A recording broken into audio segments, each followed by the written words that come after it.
This is the Business of Art. G'day everybody, welcome to the Business of Art.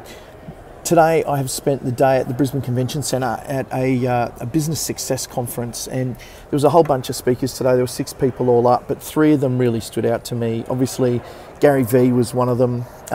Been following Gary's stuff for about 12 months and always find his keynotes really great. Today was no exception. The other 2 people that spoke today that I really enjoyed and really resonated with, Jodie Fox, founder of Shoes of Prey. Shoes of Prey is a business where you can go online and you can order a specific pair of shoes that you want for you. So make, shape, fabrics, styles, whatever. It's incredible, and they are all custom made for the purchaser, so individual shoes made. So it's kind of like going back to, essentially they've digitized the old style, old school cobbler. Amazing concept. And Janine Allis, who is the founder and owner of Boost Juice and a whole number of other businesses now, tremendous. So what I thought I'd do very quickly today is just kind of do a 5-point wrap up of some of the really key things I took out of today that I thought were really tremendous and that I'm a big believer in. So number 1, test small. So all of these 3 people talked about testing things in your market and playing with ideas and going out there and having a go, but not overextending yourself. So making sure that whatever it is that you want to test small. So Gary talks about Facebook ads, and he thinks that Facebook and Instagram are the place to be in the next 12 to 18 months. Still very lucrative there, and that it's very underpriced, and particularly in Australia, very underpriced. But test small. If you want to have a go, he says that you should taste things and have a taste of them and see if it's something that you're going to learn better by doing. So taste those things and have a go at that. And the other 2 ladies both talked about different things that they tested in their own business, things that worked, things that didn't work, but because they tested at a rate that they could actually accommodate, they didn't overextend and didn't ruin their business through that testing. So that's a really important thing. Test small, test often as well, so that you can get a sense of what really works for you. So for us as producers, what does it mean to test small? Well, I've seen in my time on the Matilda Awards as a judge for the Brisbane Theatre Awards, all too often I've seen scripts that are just underdone, they're not ready, stories that just didn't make sense. I've seen a lot of short films come across my desk over the years that just weren't ready. And I think the opportunity for us to, if we're writing a script or producing a script, to test that with a small audience, do a small test audience with that, get some feedback, inform that, what worked, what didn't work, put stuff out on YouTube and opportunity to test it there and drive people to it, friends and family, people that can provide feedback, other actors, other producers, whatever it is. Put it out there and just get some feedback, and I mean, even just watching it back, you'll actually be able to, if you've got the skill, be able to look at it and determine if it's any good or what you can do to improve it. Simple things that don't cost you any money, that you can put content out there and test it and see if it works. If you're developing a script or a story or whatever it is that you're doing, that's one opportunity that you can do it. Number 2, that I really obviously resonate with, if you've seen anything that I've done recently, it's a big part and a big thing that I'm a believer in, is backing yourself. So many opportunities that came up for these guys where somebody that was entrenched in the industry they were looking at, or somebody that had a perceived position within that industry, told them that they wouldn't make it, that it would fail, that their idea wasn't going to work because of how things had always been. All 3 of these guys, very disruptive to the industries that they were in, completely took it in a new direction and been successful because they put in the work. And we're going to talk about that a little bit more. Really resonate with the concept. It wasn't said today, but something that came to mind is the quote from Henry Ford, where someone basically said, if I'd asked people what they wanted, they would have told me faster horses, and instead he made the car.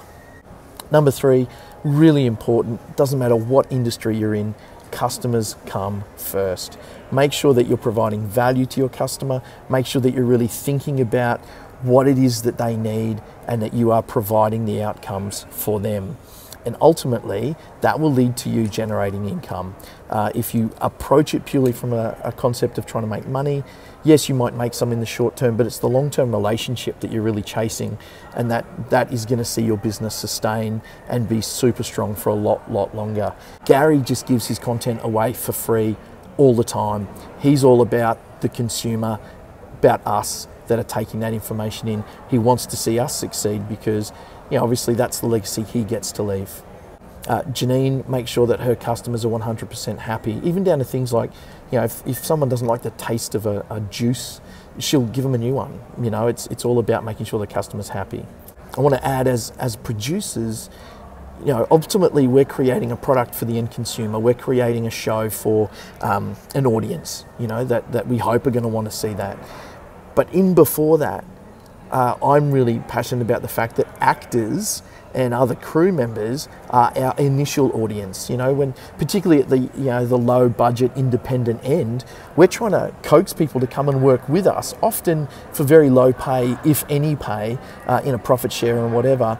And all too often, you know, you see young filmmakers, young theatre makers, or emerging creators come out and say, do it for the experience, do it for the exposure. What a lot of crap. You know, you don't have any exposure, you don't have an audience yet, you're not doing it. I'm not going to do that. I'm not going to work for you for some perceived exposure that you're going to give me, which in reality you don't even have. You can't give me that. I'm going to do it because you've created a scenario that I'm interested in, that I want to work with, and that you've presented something that is going to be of value to me in the process, even if that's not a paid fee. We're all trying to make a go of it. And if we think about them as our customers before we even get to the creation of the product, that's going to set us up a lot better. Number 4, really interesting, came through in all 3 of these guys' talks today, is that success is a science, not an art. That it really does take some calculation, some calculated risk, some analysis, knowing your numbers, all of that kind of stuff, to actually understand what it is you're doing, where your successes are, and so my arm's starting to shake because I'm getting a bit tired. But really analysing your business, analysing the wins, the failures, the successes, all of those sorts of things, and really understanding the numbers of your business, and being able to use that then to make that next decision, or make another decision, or where to move, or what to go. You don't have to dig deep into it to really truly get the benefit from it.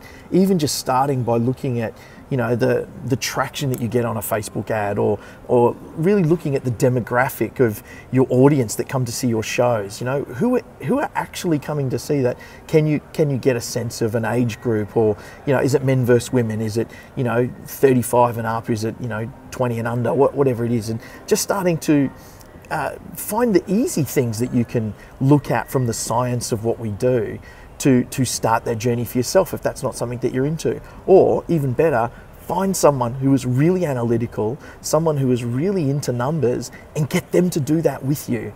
Partner with them so that they can do the analysis and you can do the art, but you need to know that stuff. So dig in, find someone that can help you out and do that with you or for you as part of your journey.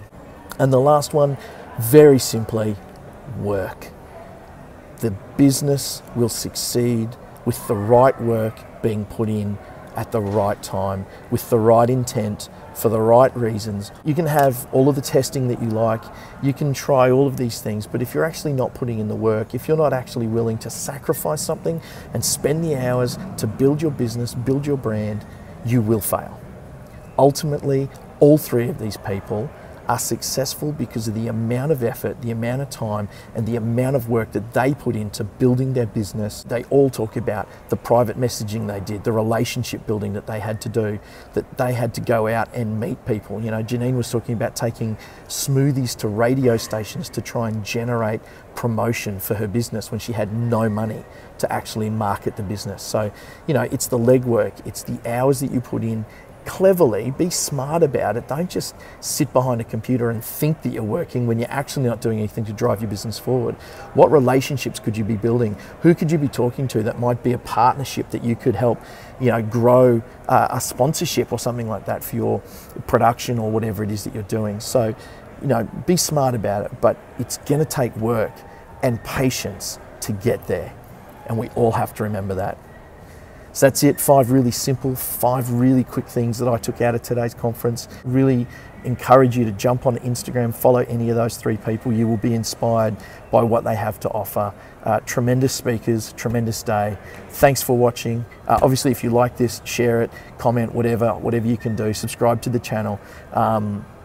Happy to talk about business and art together with anyone that's keen. So, yeah, get in touch. See you next time.